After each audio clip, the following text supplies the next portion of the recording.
خبر عاجل جدا. الرئيس الأمريكي بيعلن على موقع تراث للسوشيال ميديا إن أمريكا ضربت 3 مواقع في إيران. إيه اللي بيحصل؟ الرئيس دونالد ترامب على موقع تراث أعلن أن الطيران الأمريكي قام بضرب 3 مواقع في كل من فوردو، ناتانز، وفي إصفهان، وان الطيران الامريكي حاليا خارج الاجواء الايرانيه، وان هو رجع بسلام بدون اي مشاكل، وان هو نفذ المهمه بشكل كامل، وان المهمه ناجحه.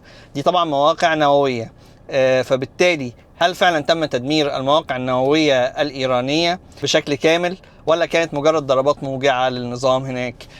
طيب، هل هيحصل تاثير سيء وانبعاثات نوويه لايران والمناطق المحيطه ليها ولا لا؟ الموضوع دوت ممكن يروح لغايه فين؟ طيب ايران ممكن ترد ازاي؟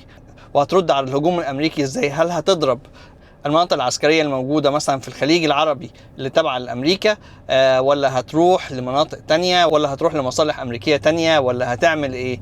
الموضوع خطير جدا وسيء جدا وغير متوقع. كان الرئيس دونالد ترامب بيتكلم على محادثات تانية للسلام وغيره، النهارده بيقول هو تمم المهمه واحنا دلوقتي جاهزين للسلام. فهل الناس هتثق في كلامه المره دي بعد اللي حصل ولا لا؟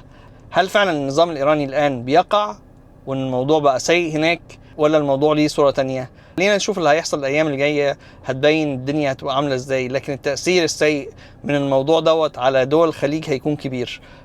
ربنا يسلم حبايبنا في الخليج وربنا يسترها على الجميع. تحياتي للجميع. لؤي العاصي من نيوجيرسي، مع السلامة.